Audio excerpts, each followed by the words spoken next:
Oi, pessoal, vamos começar agora a nossa aula e terminar a análise de administração indireta, né? Tá faltando aqui, ó, classificação de autarquia. Na última aula a gente comentou que a autarquia hoje era gênero de 5 espécies. Então, a gente tem 5 espécies de autarquias, que aí a gente vai trabalhar hoje, vai trazer aqui alguns parâmetros para que vocês possam entender, tá bom? Então, como é que funciona aqui essas espécies de autarquia, tá certo? A gente tem o primeiro grupo de autarquia, que é chamado de autarquia ordinária ou autarquia comum, que são as autarquias que foram criadas para realmente serem autarquias, né? A gente tem, por exemplo, o INSS, a gente tem o DETRAN, a gente tem o Instituto José Frota aqui em Fortaleza, o IJF, né? A AMC, que é a Autarquia Municipal de Trânsito. Então, são autarquias. Foram criadas para serem autarquias. E aí, eu vou só pular aqui, mas a gente vem na ordem. Além da autarquia ordinária ou comum, a gente também tem a autarquia em regime especial. O que eu preciso dizer para você que essa nomenclatura não é uma nomenclatura nova. Ela está lá desde a análise do Decreto-Lei 267. Na verdade, bem antes, né? Lá pela década de 40, 50, a gente já tinha uma análise tímida, mas já tinha dessa ideia de autarquia em regime especial. Então, a principal diferença entre a autarquia ordinária e a autarquia em regime especial, que eu vou já falar delas, é porque a autarquia em regime especial, ela tem um objetivo mais focado, ela tem mais independência, ela tem um plus, tá? E aí a gente vai trabalhar com essas características, tá bom? Só que aí, entre elas duas, eu coloquei a Fundação Pública de Direito Público, a famosa, ó, Fundação Autárquica ou autarquia fundacional, né? Então, o que é que eu quero que você entenda? Que essa autarquia ordinária ou comum, ela é a autarquia que nós estamos estudando desde o comecinho que nós começamos a estudar administração indireta, tá? E essa Fundação Pública de Direito Público também nós estamos estudando desde que nós começamos esse nosso estudo da administração indireta. Eu falei para vocês que as fundações públicas se dividiam em direito público e direito privado, lembram disso? E que o Supremo Tribunal Federal tinha entendido que as fundações públicas e direito público seriam espécies de autarquias. As fundações autárquicas ou autarquias fundacionais. Então, essas duas nós já estudamos. Por esse motivo foi que eu coloquei aqui na ordem, tá? E aí a gente desce lá para os territórios, artigo 18 da Constituição. Então, o que é que você precisa saber? Que lá no artigo 18 da Constituição, o legislador constituinte, ele aceita que a União crie territórios. Só quem pode criar territórios é a Constituição. E a doutrina e a jurisprudência, eles vêm trabalhando no sentido de que esses territórios não são entes políticos, né? Eles são espécies de autarquia, a autarquia territorial, tá certo? Então, eles têm capacidade de alta administração. Essa análise aqui vocês fazem em constitucional, vocês não fazem em administrativo, né? Aqui eu estou só complementando. Então, só para que você entenda, a gente estudou a autarquia ordinária ou comum desde o começo da nossa análise de administração indireta. A gente já estudou a Fundação Pública de Direito Público, que a gente descobriu que ela é espécie de autarquia. A gente já sabe que existem 2 tipos de fundações. O governo, ele pode instituir 2 tipos de fundações, as de direito público e as de direito privado, né? E a gente também sabe agora que os territórios são uma espécie de autarquia. Dentro da nossa ideia de descentralização, que a gente já viu, que a descentralização pode ser técnica funcional de serviço, ou por delegação, colaboração, ou territorial geográfica. Eu já tinha comentado com vocês isso, que a descentralização territorial geográfica dizia respeito a essa análise aqui dos territórios que eram considerados espécies de autarquia, ok? Agora, vamos trabalhar com outros pontos aqui que a gente ainda não tinha trabalhado. As autarquias em regime especial e os consórcios públicos de direito público, tá bom? Então, a gente tem que trabalhar com esses institutos para que vocês possam entender, especialmente os consórcios, porque eles estão, né, em evidência agora. Eu vou falar por quê para vocês, está bem em evidência o consórcio público. E a agência reguladora também, né? Então, vamos lá. Vamos trabalhar com a autarquia em regime especial. Como eu falei para vocês, essa nomenclatura não é uma nomenclatura nova, né? Desde lá atrás, a gente já tinha essa ideia que vai aparecer, inclusive, quando a gente estuda o Decreto-Lei 267, essa ideia aparece, de diferenciar autarquia ordinária e autarquia em regime especial, só que essa autarquia em regime especial, ela vai ganhar corpo, ela vai encorpar, ela vai ficar, né, com mais estruturas com a reforma administrativa de 98. Então, não existe um consenso entre os doutrinadores de classificação das autarquias em regime especial. Deixa eu só explicar isso para vocês. Não há consenso. Se você pega a de Pietra, ela diz uma coisa. Se você pega o Celso Antônio Bandeira de Mello, ele diz outra. Se você pega José de Santos Carvalho Filho, ele diz outra. Quando você vai para os livros direcionados para concurso, cada um traz uma ideia diferente. Essa classificação que eu estou colocando aqui leva muito em consideração a sua banca. A sua banca gosta de usar essa classificação. Por isso, você precisa ter cuidado, tá? Então, qual seria a classificação de autarquia em regime especial? Primeiro ponto, a gente tem as antigas autarquias em regime especial, aquelas que já existiam, né? E que por isso tinha essa análise de divisão de autarquia ordinária ou comum. Elas são conhecidas como antigas autarquias em regime especial ou autarquias em regime especial lato sensu, ou elas podem receber outros nomes, dependendo da doutrina. E quem a gente pode colocar aqui como exemplo? A gente pode colocar aqui como exemplo o Bacen, que é o Banco Central. A gente pode colocar aqui como exemplo as universidades, que são consideradas autarquias em regime especial. E aí a gente pode colocar aqui, ó, os conselhos de profissão, ok? Então, os conselhos de profissão entram aqui, só que aí a gente tem uma exceção aqui, né, pessoal? Quem é exceção, tia Lid? A OAB. Por quê? Porque o Supremo Tribunal Federal vai te dizer que, apesar da OAB ser uma entidade criada por lei, ela não faz parte da administração indireta. Essa decisão está no seu material, e é necessário que você absorva essa informação. Então, os conselhos de profissão, eles são considerados, sim, autarquias em regime especial, são espécies de autarquia, ok? Com exceção do AB. Aqui eu tenho que fazer algumas considerações para vocês. Ao longo das nossas aulas, eu venho fazendo essas considerações, ao longo das aulas.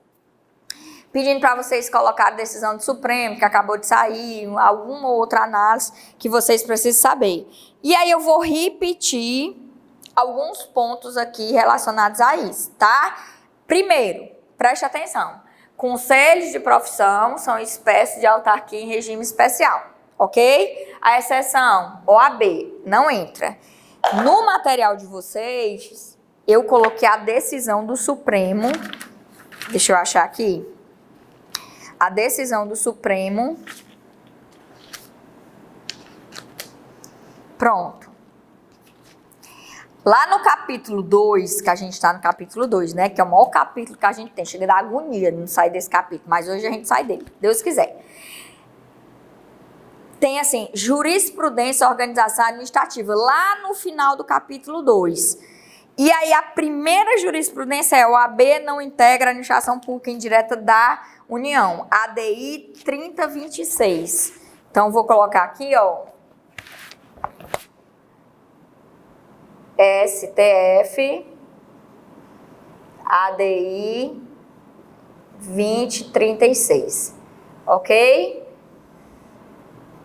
Vê se vocês encontram aí, no material de vocês, ADI 3026. A gente disse que eu tô assim, só desorientada. 3026. Pronto. Agora tá certo. Né? ADI 3026. Que aí a OAB não integra a administração pública indireta da União. Mas aí você vira a página, aí ele vem na decisão de número 2. Natureza autárquica dos conselhos de profissão. Recurso especial 507, 536. Que aí nós vamos começar a falar disso agora, né? Preste atenção. Eu ainda estou bem aqui, ó. Do primeiro grupo de autarquias em regime especial. que aí o Banco Central entra aqui as universidades e entra o Conselho de Profissão. Então, a primeira decisão aqui, ó, que aí a gente vai montar aqui a linha de raciocínio, é o STF. STF ou STJ? STJ. É RESP. Eu vi que era STJ. Não, eu vi que era recurso especial, depois fiquei pensando, será que é recurso extraordinário? STJ, RESP. Tô bem desorientada hoje, viu, minha gente? Vai desculpando. 507, 536. Isso aqui tá no material de vocês, tá? Natureza autárquica. Ok? Pronto. Natureza autárquica. Os conselhos de profissão são espécies de autarquia. Só que eu tenho algumas informações para dar a vocês, que vocês precisam saber desses conselhos de profissão, porque possivelmente cai na prova de vocês. Algumas dessas decisões, algumas dessas informações eu já dei, né?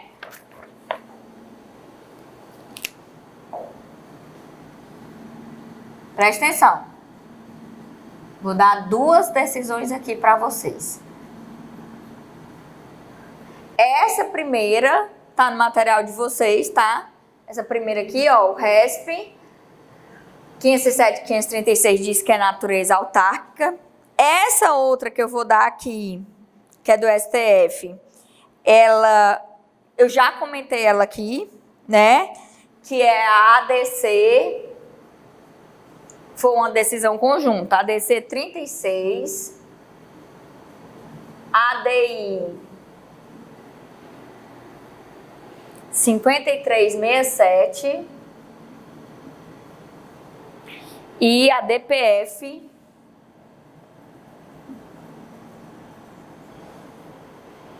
367. O que é que essa ADC, essa ADI e essa ADPF falam? Que embora elas sejam espécies de autarquias, elas vão poder contratar pelo regime seletista. Lembra disso? Eu até pedi para vocês editarem, olha, bote na capa ou bote na contracapa, que essa é uma informação importante. Então, essa decisão é recentíssima.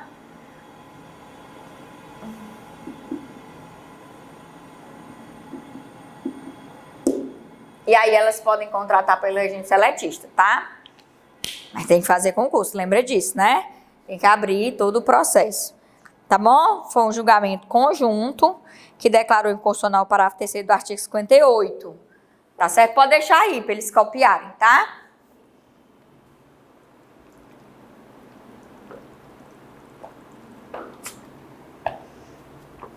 E aí, pra gente finalizar aqui sobre essa ideia do conselho de profissão, eu quero colocar uma decisão aqui que é um recurso extraordinário, que inclusive acabou agora, tinha um embargo de declaração, mas acabou agora, que é o 938.837. Deixa eu ver se é esse mesmo. Recurso extraordinário, 938.837. Pasme, não, os conselhos de profissão não se submetem ao regime de precatório. Não se aplicam aos conselhos de profissão. Deixa eu colocar do jeito que eles colocaram, né?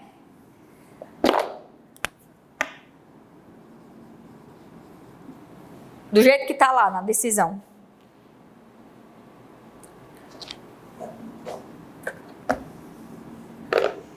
O regime de precatório, tia Lídia, o que é isso?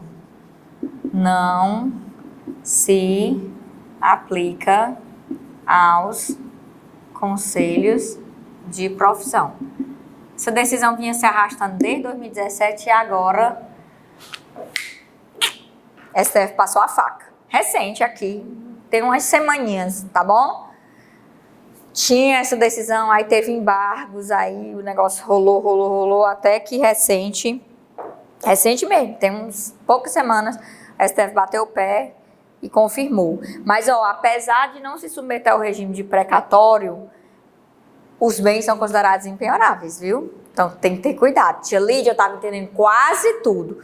Mas o que é regime de precatório? Regime de precatório, previsto lá no artigo 100 da Constituição, ele trata da análise de que quando há um processo e que a pessoa jurídica de direito público, e aí algumas pessoas jurídicas de direito privado, prestadores de serviços, que desenvolvem atividade de regime não concorrencial, nós já trabalhamos com essa ideia aqui, né, quando a gente falou das sociedades de economia mista e das empresas públicas que são prestadoras de serviço, né, elas perdem uma ação, né, é possível que se implante regime precatório para essas prestadoras de serviço, para as pessoas jurídicas de direito público, sim.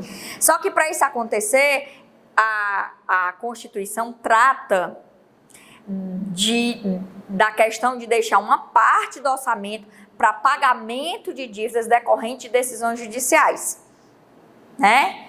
Que aí vocês veem isso em AFO, direito financeiro, que aí vocês acabam fazendo essa análise, tá certo? Então, cuidado, porque nessa decisão aqui, ó, o STF disse, o Conselho não conta com orçamento ou recebe aporte da União e não está submetido às regras constitucionais do capítulo de finanças, artigo 163 ao 169, o que inviabiliza o regime de precatório. Porém, seus bens são públicos, não podendo ser penhorados. Tá bom? Então, cuidado com essa análise aqui. Muito cuidado. Ok? Então, ó, primeiro ponto aqui a gente já matou, né? O grupo de autarquia em regime especial. A gente tem as antigas autarquias em regime especial, lá de 1900 bolinhas, do Tchan, e aí inclui aí o Banco Central, inclui aí as universidades, e inclui os conselhos de profissão, com exceção da OAB, né? Porque nessa ADI aqui, 3026, o Supremo Tribunal Federal decidiu que a OAB não faz parte da administração indireta, ok? Não faz parte da administração pública.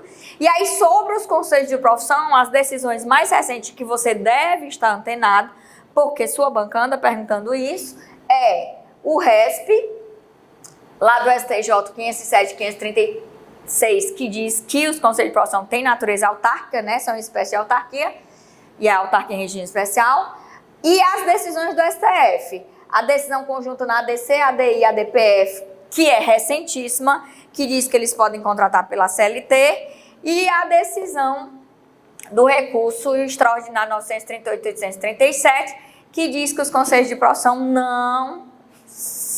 para eles não se aplica o regime de precatórios, porque a justificativa é que eles não contam com orçamento e não se submete às regras constitucionais do capítulo de finanças. De boa? Tranquilo? Pronto. Aí, fora esse grupo aqui, tá?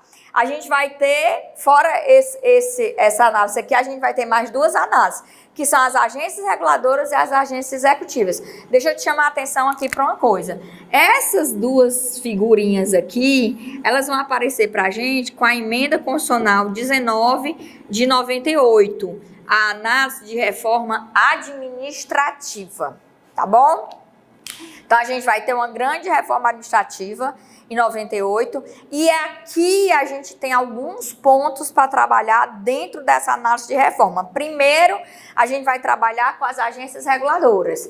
A gente vai trabalhar com a agência reguladora aqui, depois a gente vai trabalhar lá na lei de licitação, depois que a gente falar de poderes, porque são características que a gente vai concluindo à medida que a gente vai avançando nos assuntos.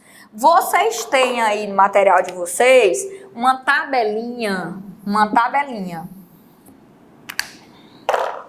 que trata sobre a agência reguladora.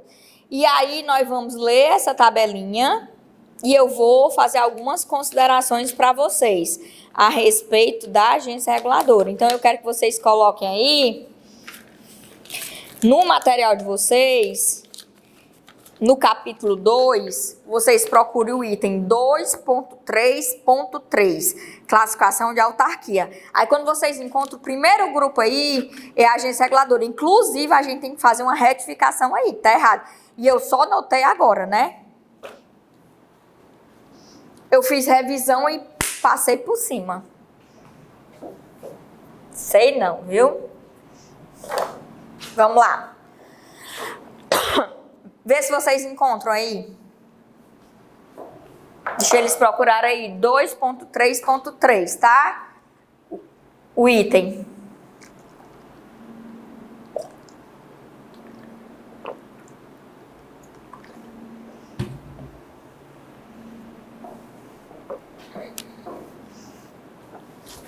Pronto, vamos nós. Agências reguladoras são criadas como autarquia em regime especial. Objetivo, artigo 174 da Constituição, serem agentes normativos, normatizar, regulamentar, fiscalizar, controlar as diversas atividades.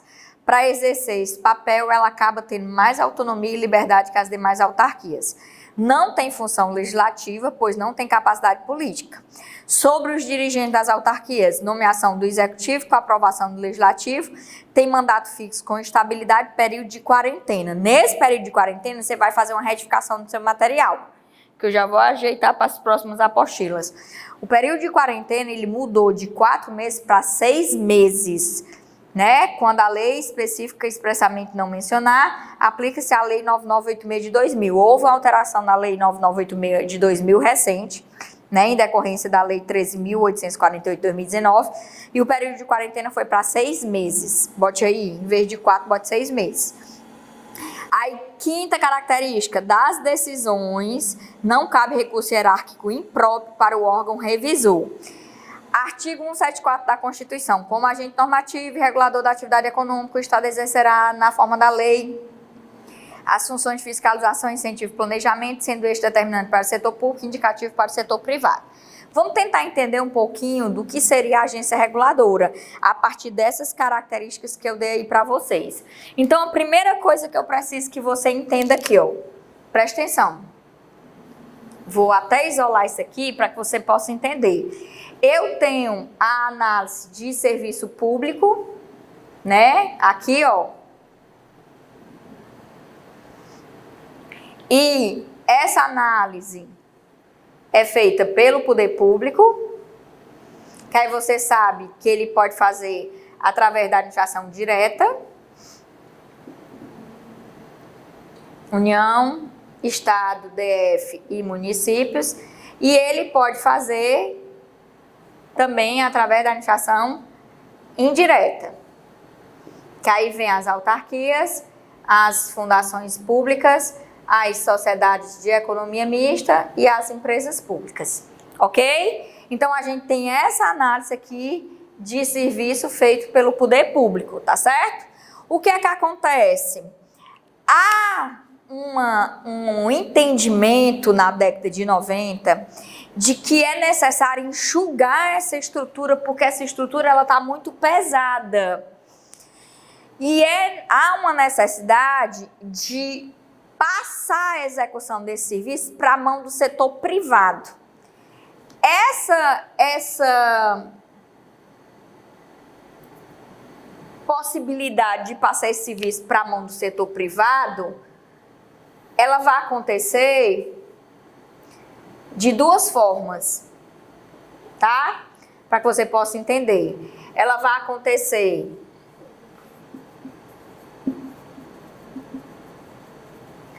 por uma análise de qualificação. Aí vem as possibilidades dos convênios aqui, dos contratos, dos termos, né, que a gente vai trabalhar, e por uma análise de delegação do setor privado. A famosa desestatização do governo, né? Então, o que foi que o governo pensou e que eu preciso que você entenda? Essas duas entidades aqui, ó, as autarquias e as fundações públicas, elas vão desenvolver atividades típicas do Estado e que atendam um fim social, né? A autarquia desenvolve atividade típica do Estado, a Fundação Pública atividade que atende um fim social.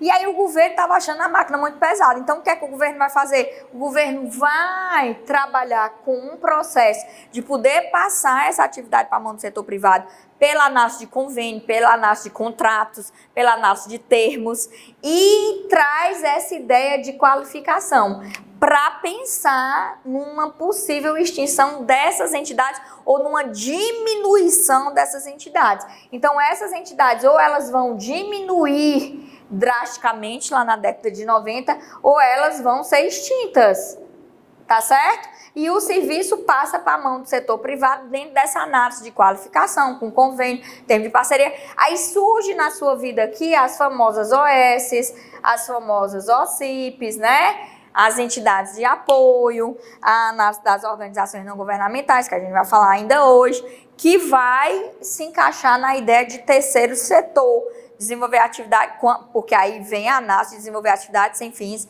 lucrativos. Mas existe um outro lado também que vai poder estar sendo desenvolvido, além do desenvolvimento das autarquias e fundações, vai poder estar sendo desenvolvido pelas sociedades de economia mista e empresa pública.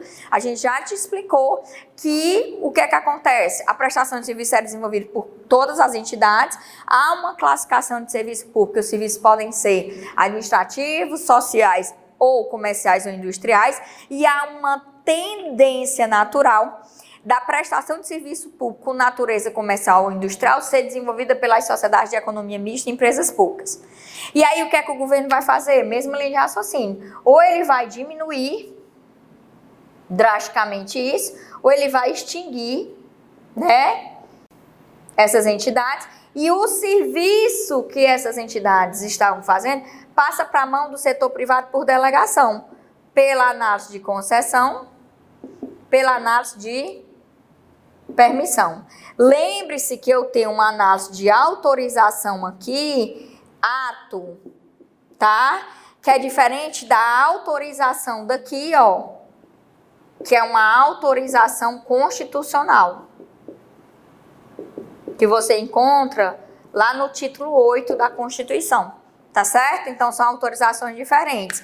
E aí, qual era a ideia? Qual era a ideia do poder público? Bom, eu tenho serviços, eu tenho atividades que eu vou passar para a mão do setor privado, eu preciso de um órgão regulador que organize isso e que vá cuidar disso. Dentro da ideia de intervenção no domínio econômico, da forma indireta. Artigo 174 da Constituição. Que aí ele vai funcionar como agente normativo. Lembre-se que tem dois tipos de intervenção no domínio econômico. A direta, que é a prevista lá no artigo 173 da Constituição, que aí vai desenvolver a atividade de natureza lucrativa para balancear o mercado e evitar a formação de cartel, e a indireta, onde as agências reguladoras se encaixam,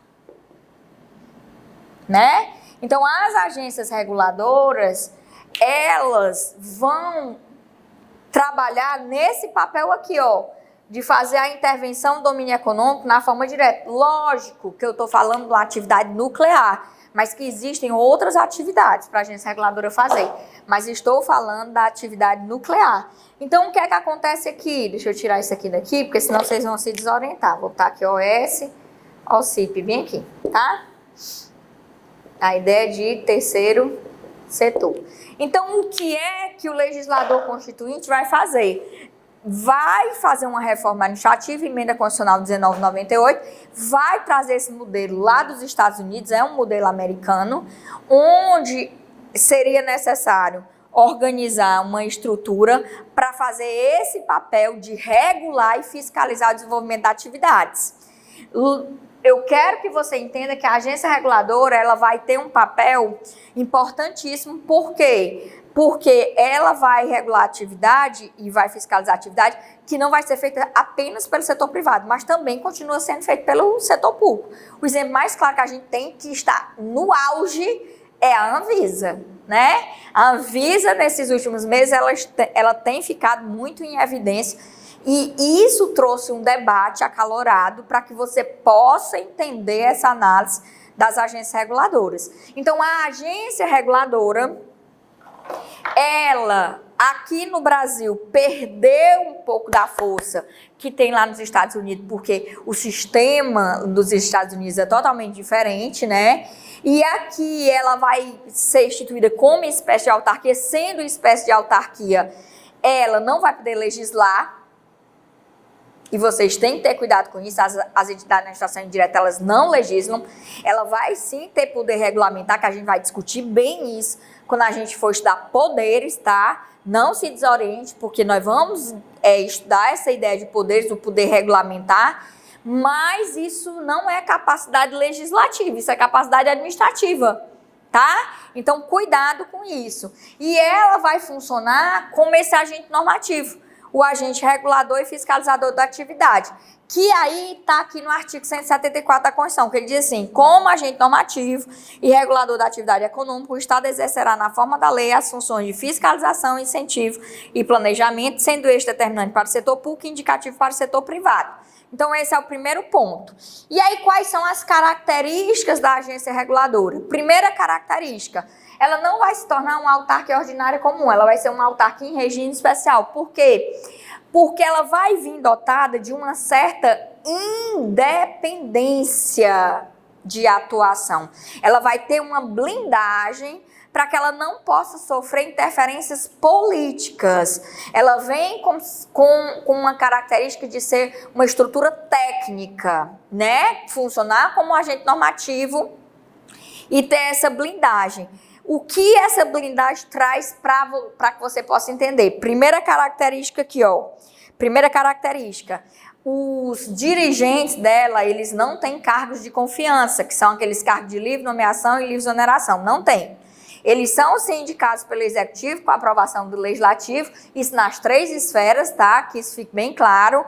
Lá na esfera federal, o presidente indica, o Senado aprova. Na esfera estadual, o governador indica, a Assembleia aprova. Na esfera municipal, o prefeito indica, a Câmara aprova. Ok? E esses dirigentes, eles, como eu disse a vocês, eles não têm um cargo de confiança, eles têm um mandato. E esse mandato, ele é fixo, com estabilidade. A lei de cada agência reguladora vai determinar o prazo do mandato e, obviamente, vai trazer essa blindagem da estabilidade. Significa dizer que ele não vai sofrer essas interferências políticas. Então, por exemplo, se a presidente da República, Mônica, colocou dirigentes na Anvisa e aí o mandato dela acabou e o presidente Cebolinha entrou, ele não pode exonerar aqueles agentes da Anvisa, aqueles dirigentes da Anvisa, se eles estiverem dentro do mandato. Por quê? Porque eles têm essa questão da estabilidade. Mas eles não vão sair de lá? Claro que vão. Eles vão sair de lá quando o mandato acabar, ou se eles pedirem para sair, ou eles podem sofrer, obviamente, ação disciplinar ou ação judicial com trânsito em julgado por uma questão disciplinar. O que eu quero lhe mostrar é que não é adjunto de livre nomeação e livre exoneração. Não é adjunto, ok? E aí, quando o mandato deles acaba, eles têm que ficar um período afastados, isolados, para que eles não possam, obviamente, influenciar nas decisões novas lá da autarquia, da agência reguladora que eles estavam. Então, é proibido eles prestarem assessoria ou consultoria na área que eles estavam. Eles não podem fazer isso porque eles incorrem em crime de advocacia administrativa. Tá certo? E aí, esse período é chamado de quarentena. Preste atenção no que eu vou lhe dizer. Cada lei de agência reguladora traz um período de quarentena.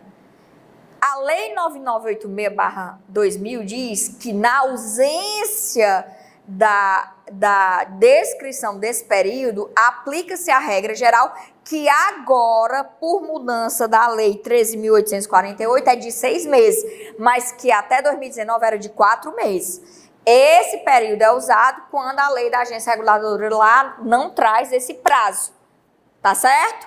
Ah, tia Lídia, quer dizer que ele fica afastado sem poder prestar consultoria nem assessoria na área.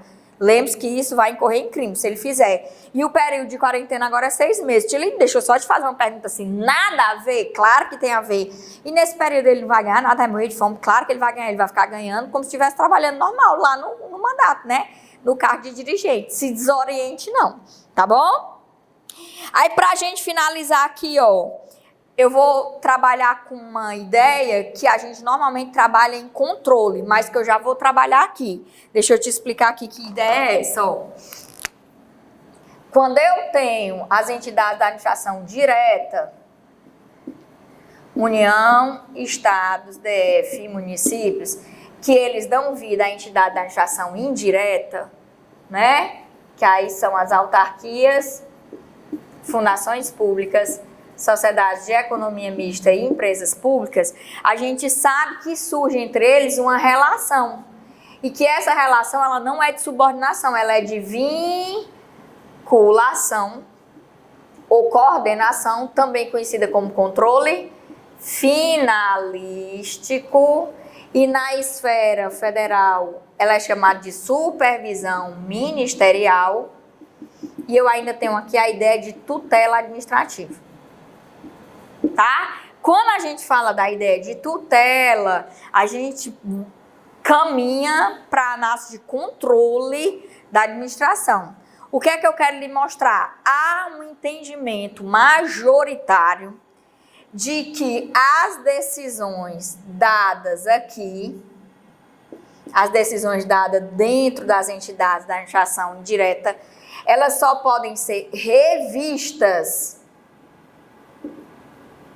pelas estruturas da administração direta, se houver expressa previsão legal. É diferente das decisões dadas dentro da própria estrutura, tá? Então, as decisões daqui, elas só podem ser revistas pela estrutura que faz o controle finalista se houver expressa previsão legal. E aí surge um tipo de recurso, que é chamado de recurso hierárquico impróprio ou expresso. Deixa eu só fazer um link aqui para ti. Existem 2 tipos de recurso. O recurso hierárquico próprio, que você vai ligar ao fenômeno da desconcentração, que aí não precisa haver expressa previsão legal, é inerente à própria estrutura. Por exemplo, vou no setor de protocolo da polícia tirar meu passaporte, foi negado lá, eu recorro para quem está hierarquicamente acima. Preciso de lei para a polícia para fazer isso, precisa não. A Lei 9.784 já trata dessa análise para todas as estruturas, tá bom? Então, cuidado com essa linha de raciocínio. E existe o recurso hierárquico impróprio, que está ligado ao fenômeno da descentralização. E aí a característica desse recurso aqui é que ele só pode acontecer se houver expressa previsão legal. O que é que acontece aqui? No que diz respeito às agências reguladoras, o próprio legislador já diz que das decisões não cabe recurso hierárquico impróprio. O legislador já fez, foi dizer, não cabe. E aí 2 considerações que eu tenho para fazer para vocês. Como há essa análise legislativa, né? A essa análise de regra normativa, você tem que entender que não cabe o recurso hierárquico impróprio. Então, se um dirigente, por exemplo, da Anatel der uma decisão aqui, você não pode recorrer para o Ministério das Comunicações. O que é que você vai fazer? Ou você se conforma ou você entra com ação judicial pelo princípio da inafastabilidade jurisdicional. Mas você não pode fazer isso aqui. E um outro ponto que eu vou me aprofundar, prometo a vocês, lá na ideia de controle. A AGU não é fã dessa análise. A AGU já deu alguns pareceres, achando brecha nessa possibilidade de revisão pela estrutura do controle finalístico. Mas a AGU é minoritária. Você só vai usar esse ponto de vista de uma forma geral se você for fazer prova de advocacia pública. Aí você tem que ter cuidado com isso. Mas, de uma forma geral, as bancas não usam o posicionamento da AGU, usam o posicionamento majoritário, que das decisões dadas nas entidades da administração indireta, não cabe recurso hierárquico impróprio, salvo ser expressamente previsto em lei. Ok? E no caso da agência reguladora, já vem lá a regra de que não cabe, tá bom? Então, aqui é a análise que eu precisava fazer com vocês sobre a agência reguladora. Uma dica da tia Lídia, um bizu. Dê uma atenção especial a essa análise de atuação, porque tem caído em prova algumas questões e pelo momento que nós estamos passando e de termos algumas agências reguladoras em evidência, lógico que eles vão acabar perguntando, né? Que existe sim uma blindagem com relação aos dirigentes. Organiza aí seu material, bote 6 meses aí, né? Não houve uma mudança, não são mais 4 meses e que você precisa estar atento. Aí, para finalizar aqui, ó, a Lei 13.848 de 2019, no artigo 2º e no artigo 3º, trouxe algumas considerações. O artigo 2º diz assim: considera-se agências reguladoras para o fim desta lei e para os fins da Lei 9986 de 2000. 1. Agência Nacional de Energia Elétrica, ANEEL. 2. Agência Nacional de Petróleo, Gás Natural e Biocombustíveis, ANP. Agência Nacional de Telecomunicações, Anatel. Agência Nacional de Vigilância Sanitária, Anvisa, que está super em evidência, né, pessoal? 5. Agência Nacional de Saúde Suplementar, ANS. 6. Agência Nacional de Águas, ANA. 7. Agência Nacional de Transporte Aquaviário, ANTAC. 8. Agência Nacional de Transporte Terrestre, ANTT. 9. Agência Nacional de Cinema, ANCINE. 10. Agência Nacional de Aviação, ANAC. 11. Agência Nacional de Mineração, ANM. Parágrafo único. Ressalvado o que dispuser na legislação específica, aplique-se o disposto nessa lei às autarquias especial caracterizadas nos termos dessa lei como agências reguladoras e criadas a partir da sua vigência. Então, o próprio parágrafo único já trata das agências reguladoras como espécie de autarquias em regime especial, né? Aí, autarquias especiais. Artigo 3º. A natureza especial conferida à agência reguladora é caracterizada pela ausência de tutela ou de subordinação hierárquica, pela autonomia funcional, decisória, administrativa e financeira e pela investidura a termo de seus dirigentes e estabilidade durante seus mandatos, bem como pelas demais disposições constantes dessa lei ou de leis específicas voltadas à sua implementação. Então, a gente tem uma característica de independência, de blindagem contra interferências políticas e que você precisa saber disso. E corrija a história da quarentena, que agora é de 6 meses. Tia Liz passou por cima, ó, e peço desculpa por isso, né? Na próxima apostila eu já vou corrigir, só vi agora. Tá bom? Tranquilo? Tudo dominado? Pronto, então a gente já tratou aqui das agências reguladoras e aí a gente vai tratar das agências executivas, tá? Para vocês entenderem. Só que eu preciso apagar, porque o desmantelo aqui tá grande. Print aí. Se organize aí.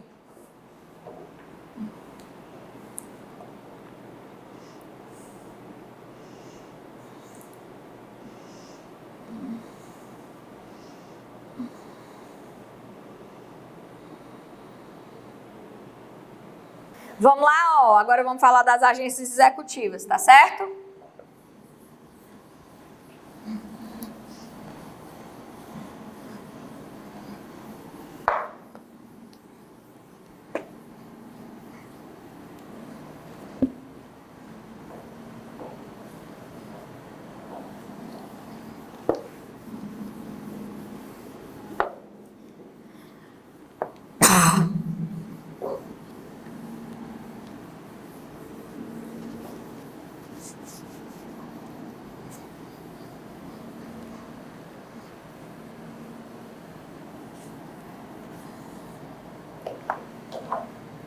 Pronto.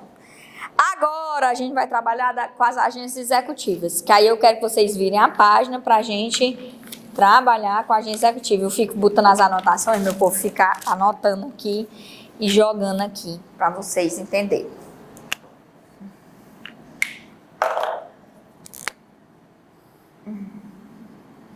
Deixa eu só montar aqui uma coisa.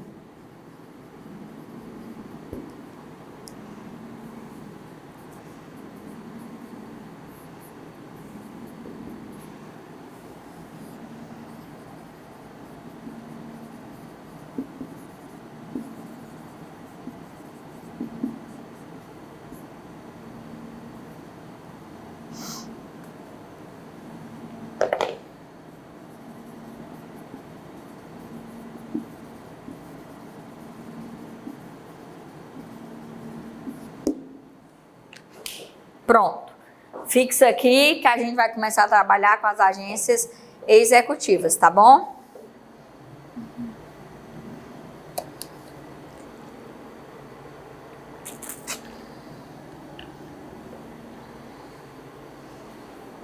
Olha só. O que é que você precisa entender aqui sobre a agência executiva? A agência executiva, ela não é uma nova espécie de autarquia. Na realidade, a doutrina e a legislação, eles vão te dizer que a agência executiva ela é uma qualificação de uma autarquia ou uma fundação que pediu contrato de gestão, que passou a ser chamado recentemente de contrato de desempenho. Cuidado com essa nomenclatura, porque as bancas ainda não começaram a usar, tá?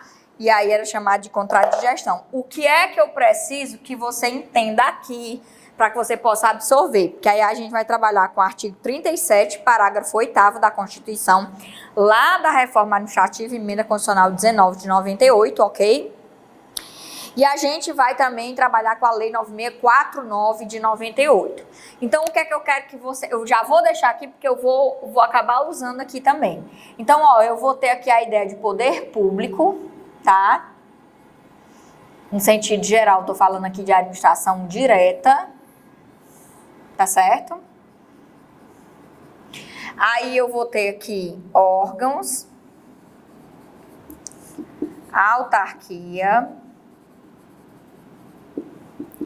fundação pública, sociedade de economia mista e empresa pública.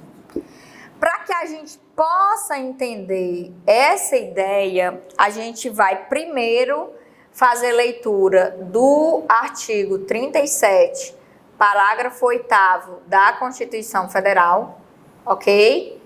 E aí a gente passa a entender essa linha de raciocínio. Então, o que é que ele diz aqui, ó? Artigo 37, parágrafo 8º. A autonomia gerencial, orçamentária e financeira dos órgãos e entidades da administração direta e indireta poderá ser ampliada mediante contrato, grife o nome contrato, a ser firmado entre seus administradores e o poder público, que tenha por objeto a fixação de metas de desempenho para o órgão ou entidade, cabendo à lei dispor sobre 1. O prazo de duração do contrato, 2. Os controles e critérios de avaliação de desempenho, direitos, obrigações e responsabilidade dos dirigentes. 3. A remuneração de pessoal. Então, vamos interpretar primeiro esse parágrafo 8º. O que é que ele diz? Que a autonomia, que pode haver uma ampliação de autonomia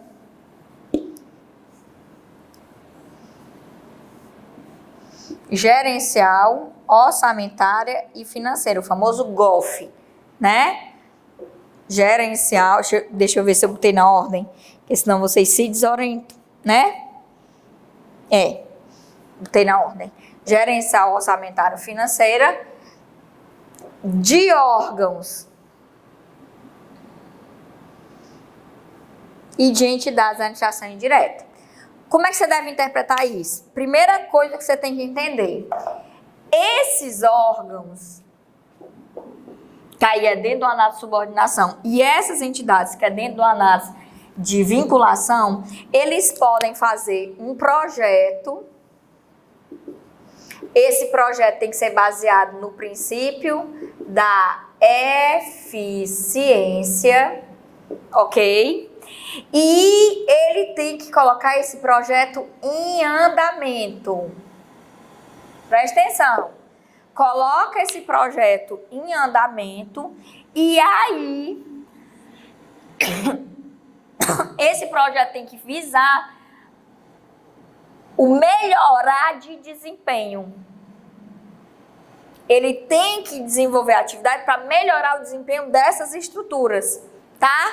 Aí essas estruturas enviam esse projeto ao poder público, ao qual elas estão subordinadas no caso dos órgãos e vinculadas no caso das entidades, e o poder público, gostando desse projeto, ele pode ampliar essa autonomia através do que nós chamamos de contrato que até então era chamado de contrato de gestão e que passou a ser chamado de contrato de desempenho recentemente, né?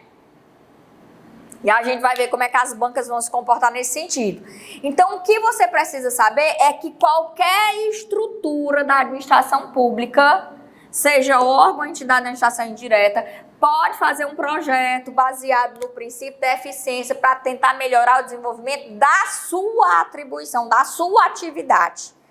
E ao fazer isso, ela pode enviar o projeto para o poder público ao qual ela está subordinada ou vinculada, para tentar cooptar, né, receber mais recursos financeiros e melhorar o seu desempenho. Se o poder público der o ok, ela faz com o órgão supervisor dela um contrato de gestão ou contrato de desempenho, agora chamado.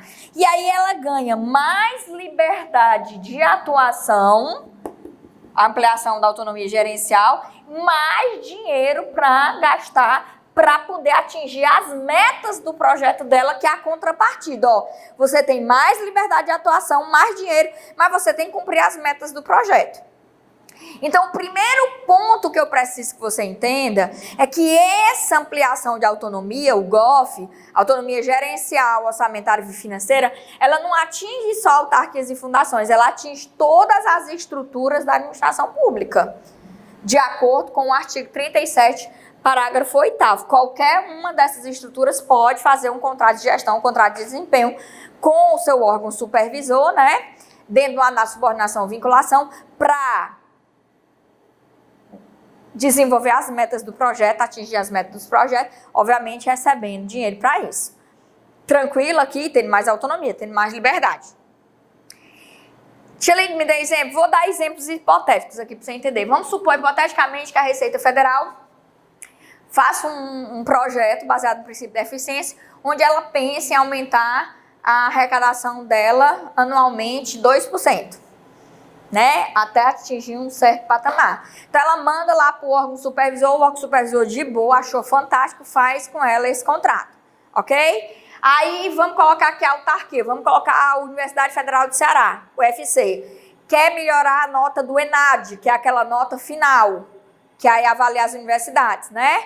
E aí desenvolve um projeto fantástico e manda lá para o Ministério Supervisor, Ministério da Educação. O Ministério da Educação diz, presidente, ó, tá ok. E aí pode fazer aí esse contrato e ampliar essa autonomia. Aí, Fundação Pública, o IBGE, ele quer trabalhar com os dados em tempo real.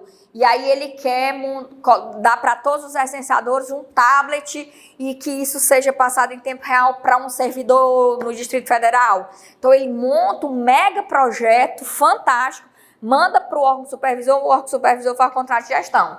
Aí a Sociedade de Economia Mista Petrobras faz um projeto para extrair mais petróleo, alguma coisa desse tipo.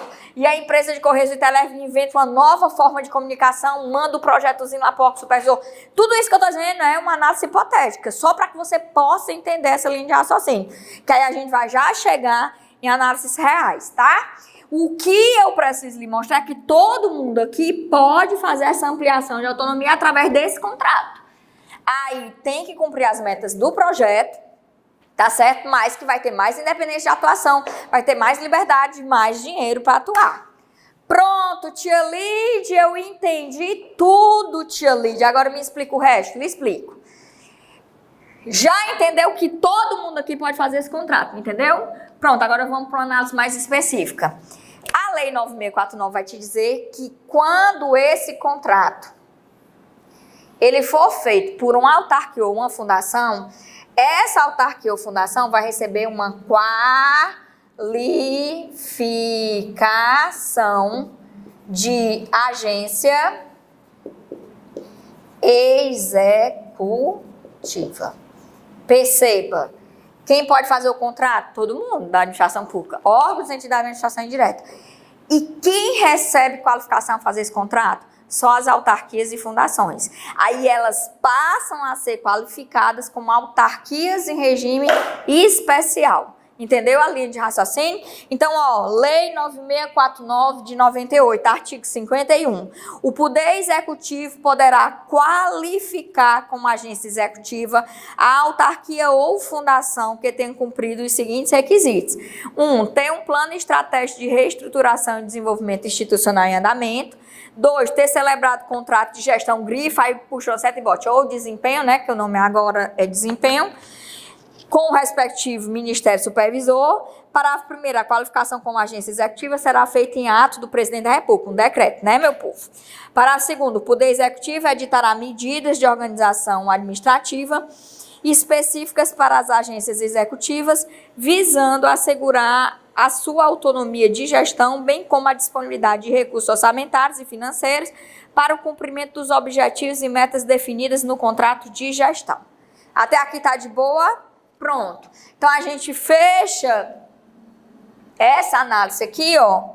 A gente fecha essa análise aqui, tá? Essa análise aqui, ó, da agência executiva. Deixa eu só puxar aqui, porque, né, só pra gente não perder o gancho aqui, ó. Nós temos que entender que o poder, eu já perdi os pincéis tudinho. Valha-me Nossa Senhora do Céu, misericórdia. Não foi que eu botei esses pincéis. Ah, vou pegar um da ponta fina, que eu detesto. Olha aqui, no bolso. Eita, rapaz, que a desorientação aqui hoje está grande, viu? Com os pincéis tudo no bolso, minha gente. Ó, deixa eu te mostrar uma coisa. Deixa eu tirar esse óculos que deixa a minha cara muito pesada. E a Sol não diz nada. Ô, pessoa desunida. Essa figurinha aqui do contrato de gestão, ó, ela vai ganhar um fôlego lá na reforma administrativa. Esse parágrafo, ele é um parágrafo da reforma administrativa, e o que eu vou lhe dizer é que o contrato de gestão, ele não vai ser usado apenas para um ajuste dentro da estrutura do poder público. Ele também vai poder ser usado para um ajuste com pessoas do setor privado. O que é que nós vamos recapitular aqui rapidamente, só para você fazer um comparativo comigo? Você vai descobrir que existem pessoas jurídicas de direito privado lá no setor privado, tá? Que essas pessoas vão desenvolver atividades sem fins lucrativos. E essas pessoas vão estar desenvolvendo atividades previstas na Lei 9637/98. Perceba como as leis são próximas, ó, porque elas foram feitas na mesma época. Vale, eu não botei o nome da lei, não?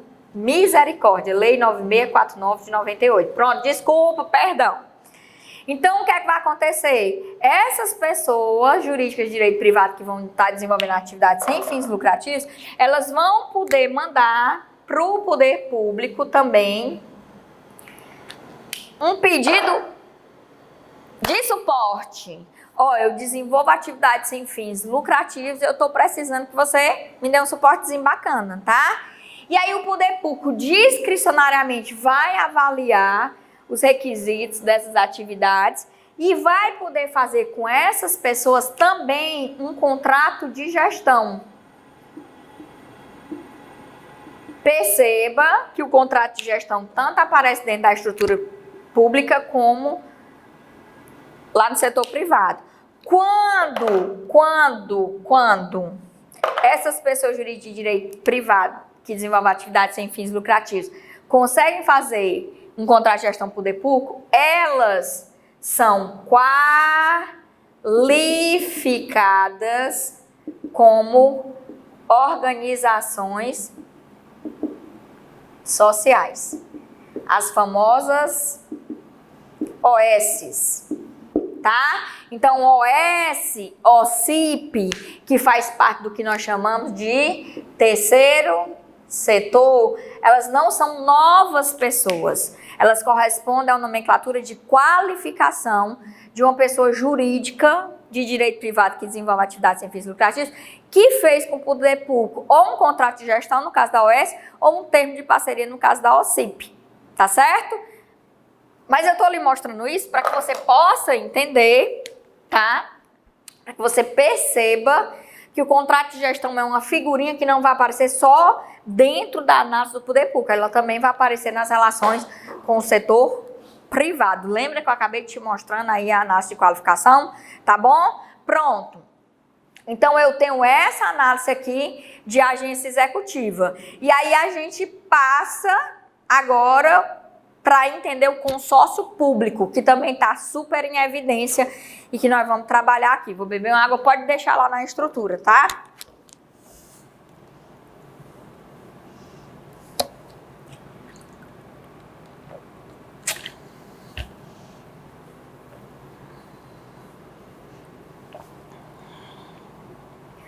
Até aqui tá tudo tranquilo, tá todo mundo entendendo tudo, tá tudo dominado. Tudo dominado, tia Lide. Sim? Pronto, agora vamos lá, ó. Deixa eu apagar isso aqui. O que eu tô falando aqui, pessoal, o que eu tô falando aqui, ó,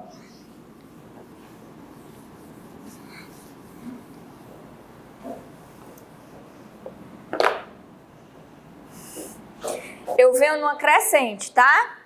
Tirei esse óculos. Eu venho aqui numa crescente, ó. Falei da autarquia ordinária comum, as fundações por direito público, as autarquias em regime especial. Não é isso? E nós estamos ainda na análise da reforma administrativa, 1998. Agora a gente vai dar um pulo e vai sair do ano de 1998 e vem para o ano de 2005, onde surge a figura do consórcio público, tá certo? Então, nós vamos falar da figura do consórcio público para que você possa entender essa análise do consórcio público, que quando ele tiver personalidade de direito público, ele vai ser uma espécie de autarquia. Tá certo? Então, vou deixar esse esqueminha aqui, porque eu vou precisar dele, e eu vou montar um esqueminha agora aqui sobre consórcio público para você entender, tá? Vou montar e depois vou fazer algumas considerações.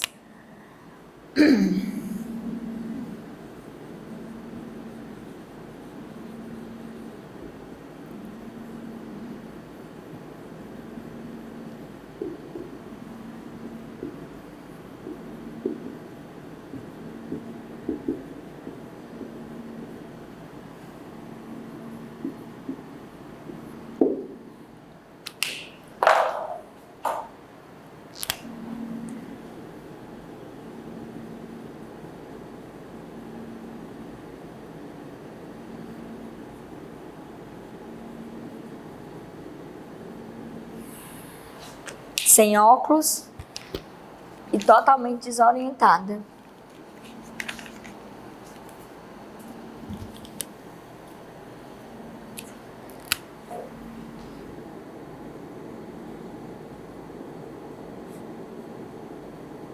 Pronto, 6017/2007. Ficou horrível, mas tudo bem, né, minha gente? Vamos lá.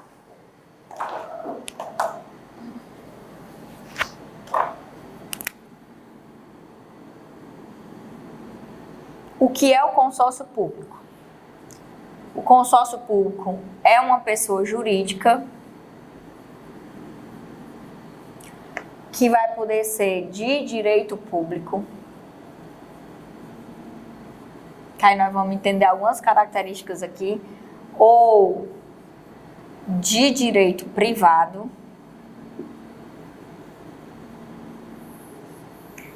Instituído a partir de um ajuste, contrato entre entes federativos.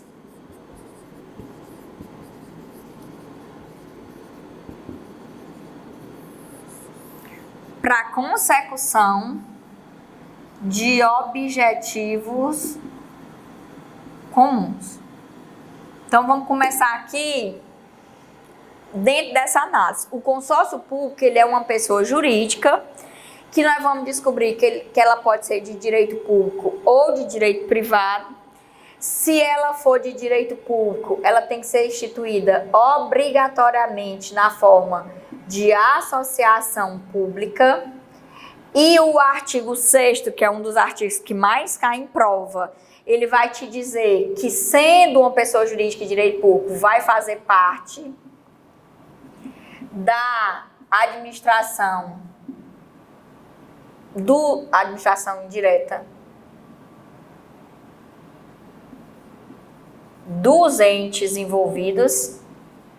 Eu vou já te explicar isso aqui, né? E se ele for de direito privado, ele é estruturado na forma da legislação civil.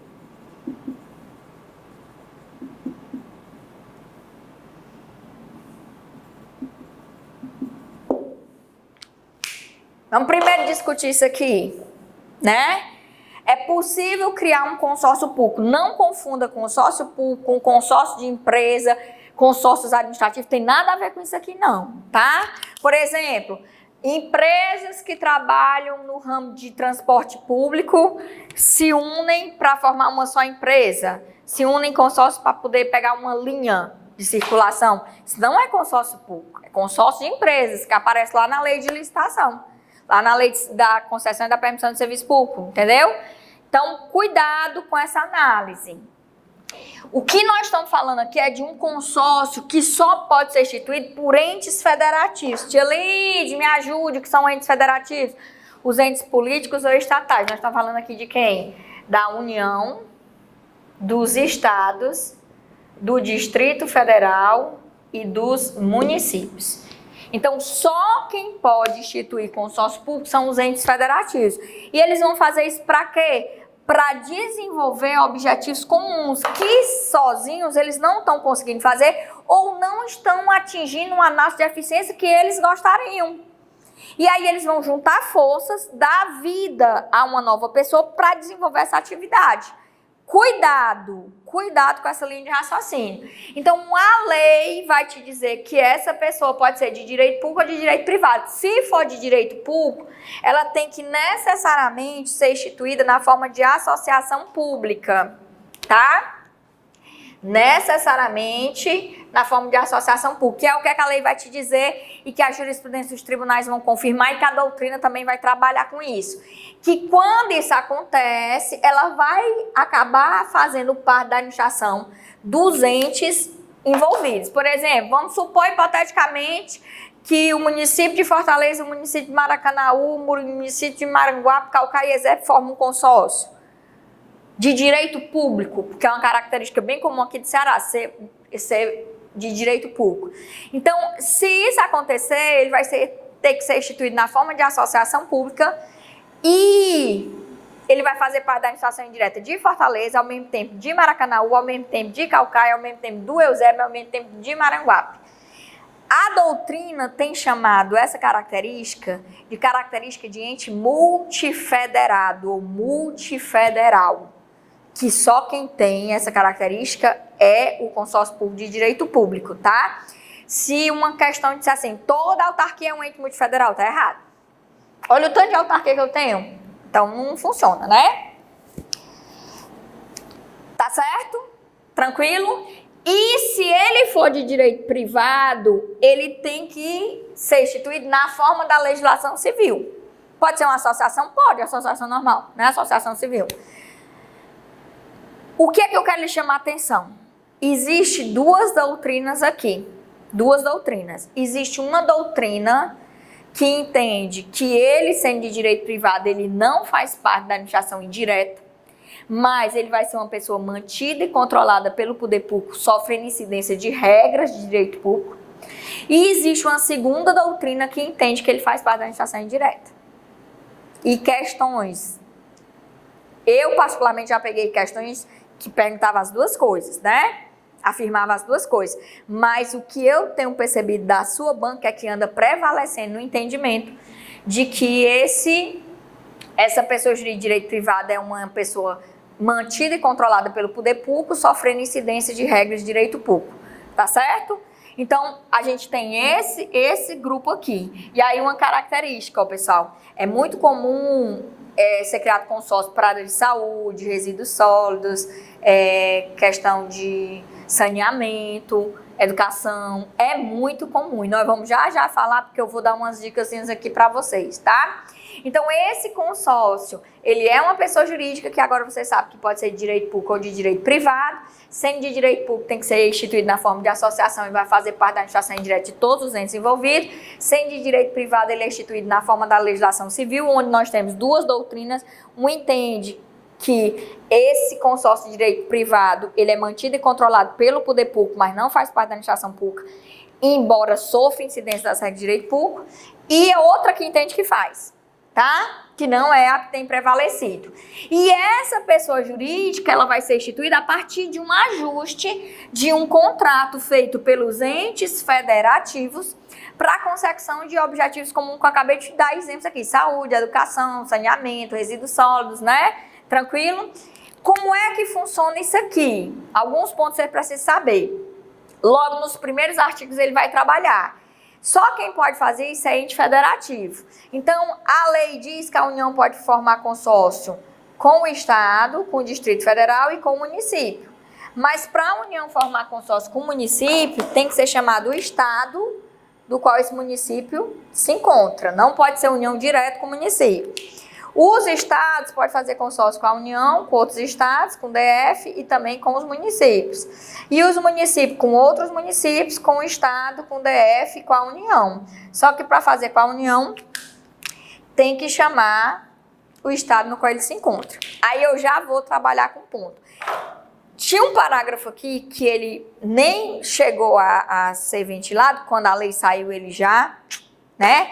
Teve análise de veto. Deixa eu ver se eu acho ele aqui, que tratava dessa história dos municípios, que é um questionamento grande que a gente tem. Os municípios que podem fazer consórcio, eles têm que ser dentro do estado. Pode ser município limítrofe, que tem características comuns, né? Tipo Juazeiro e Petrolina, que são separados por uma ponte, mas estão em estados diferentes.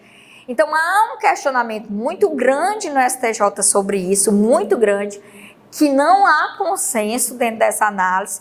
Andava prevalecendo o entendimento de que os municípios, se dois municípios de estado diferente tivessem que fazer consórcio, os estados tinham que estar envolvidos. Só que surgiu uma situação nova que a gente precisa estar atento nesse período que a gente está vivendo, que é a análise de pandemia. Existe uma estrutura, um instituto chamado Frente Nacional dos Prefeitos.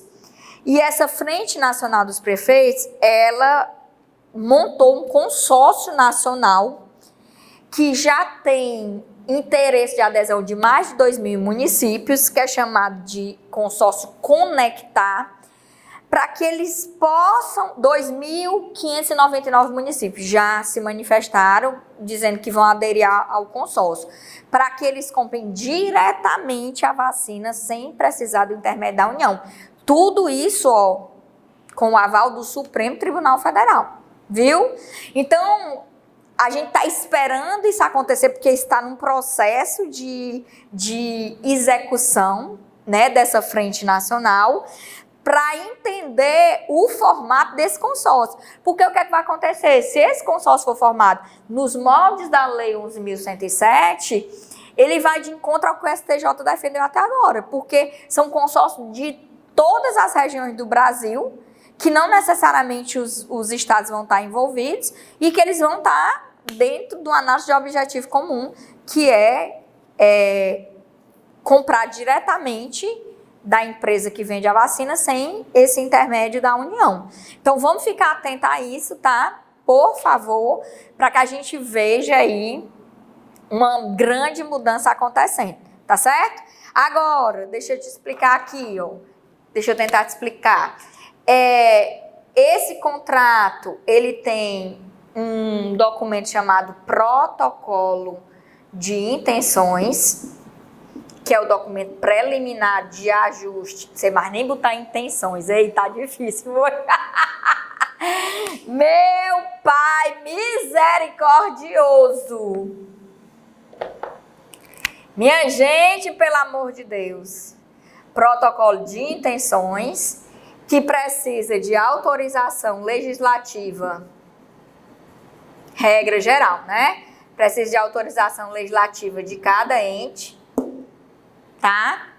Para ratificar esse protocolo, que aí é o contrato prévio entre os entes, mas aí precisa ser ratificado lá com a lei, autorizando, tá? Além disso, você precisa entender que existe mais 2 institutos, se chama contrato de programa, que é o documento que vai tratar das obrigações dos entes aqui, dos objetivos, prazo de duração, que é uma coisa que você precisa estar atento, porque a lei fala que todo contrato, todo consórcio tem que ter prazo, e o decreto já não diz isso, né? Há um conflito, o decreto é ato normativo secundário, a lei é ato normativo primário, e o decreto está dizendo que não tem, né? E existe também um outro instituto aqui chamado contrato de rateio, que diz respeito a quanto de dinheiro, de recurso financeiro, cada ente vai jogar lá no consórcio, tá certo?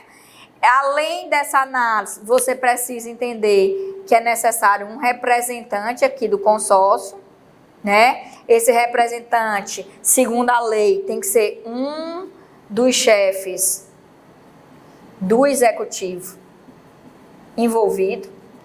E aí, quando há repasse de recurso financeiro para o consórcio, cada ente responde dentro da competência de esfera do Tribunal de Contas.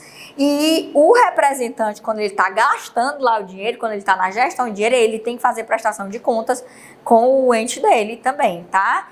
Cuidado com essa ideia de raciocínio, porque envolve vários tribunais de contas aí. E eu tenho 2 pontos que eu preciso trabalhar aqui com vocês, que é relacionado à mudança legislativa, tá certo? Mudança legislativa aqui para vocês, tá bom? Nós tivemos 2 mudanças na lei, que eu quero que vocês entendam. Os consórcios na área de saúde se submetem ao SUS.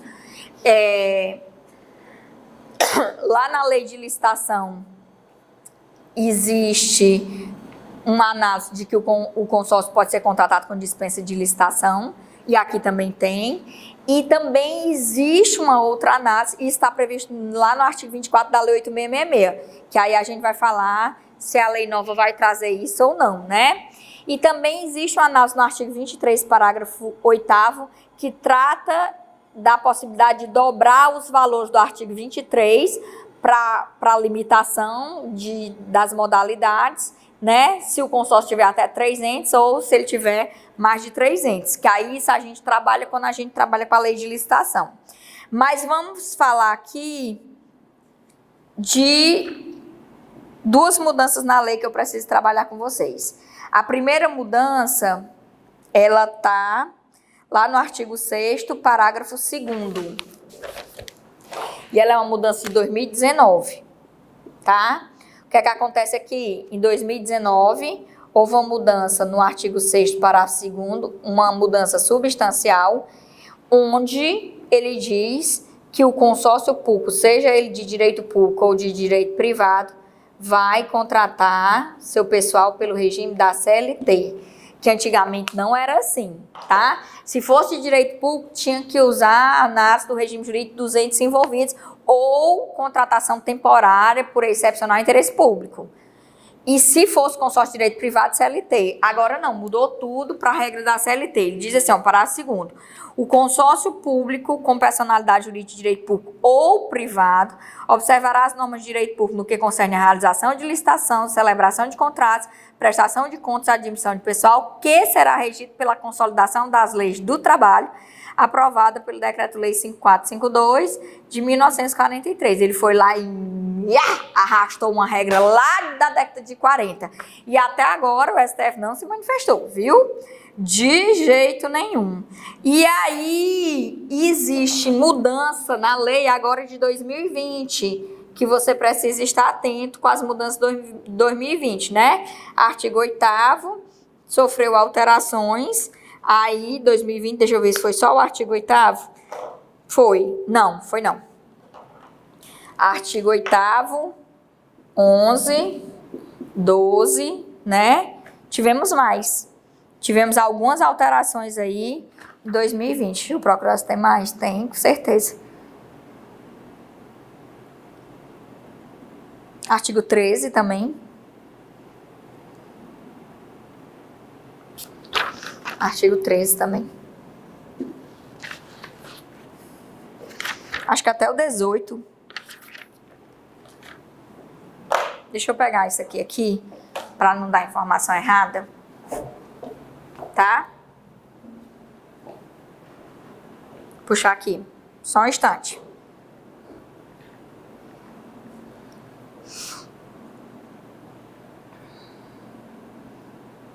Pronto, vou te dizer quais foram os artigos alterados agora em 2020, tá bom?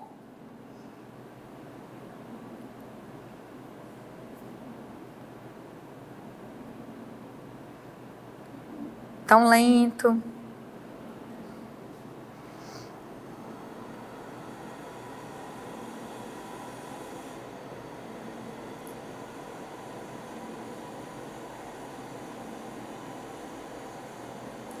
Artigo 1º entrou aqui.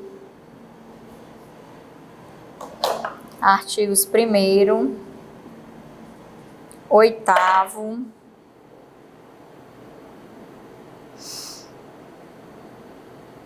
Artigo 8º entrou. Artigo 12, já tinha colocado, né?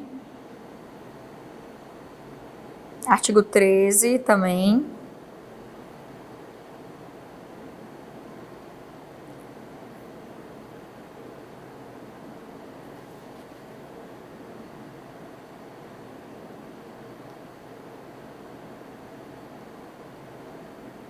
Acho que só. Tá bom? Então, estejam atentos a essa análise aqui. Aí, ó, considerações finais aqui para vocês entenderem.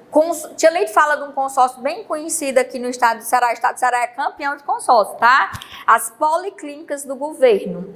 O que foi que o governo do Ceará fez? Ele foi em cada região do Ceará e ele fez ajuste, consórcio com os municípios daquela região para criar uma estrutura na área da saúde que ele chama policlínicas, para tentar trabalhar numa atuação preventiva, né, como regra geral, dentro daquela região. Então, existe a Policlínica do Cariri, que é lá na entrada de Barbalha. Então, ela envolve o estado do Ceará e os municípios da região do Cariri. Então, todas as policlínicas foram instituídas como associação pública, tá, pessoal? Então, elas fazem parte da administração indireta de todos os entes envolvidos. A Policlínica do Cariri, do estado do Ceará e dos municípios lá do Cariri. Aí tem a Policlínica do Sertão Central, tem a Policlínica da região norte.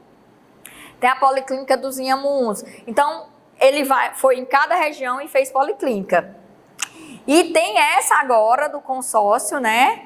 Conectar, que está juntando todos os municípios, todos não, né? Uma grande parte dos municípios, para poder fazer a compra direta da vacina. Que a gente vai ter que ver se ela vem nesse formato, né? Se ela vai vir nesse formato que eu estou falando.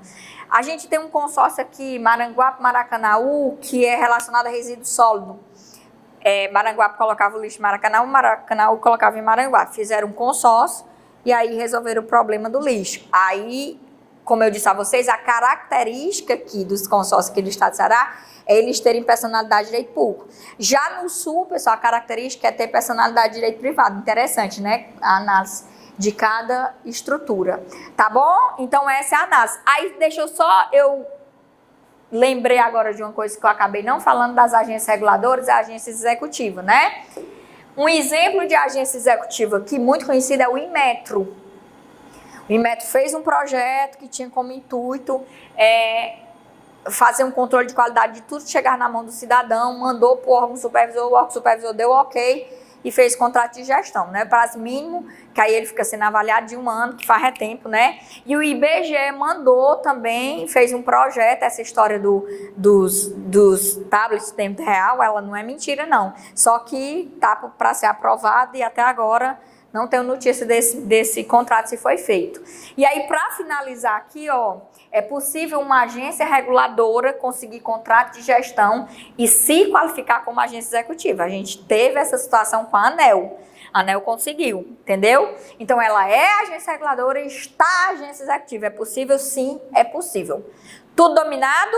Então, a gente fecha a análise de classificação de autarquia e passa a regra e a administração indireta.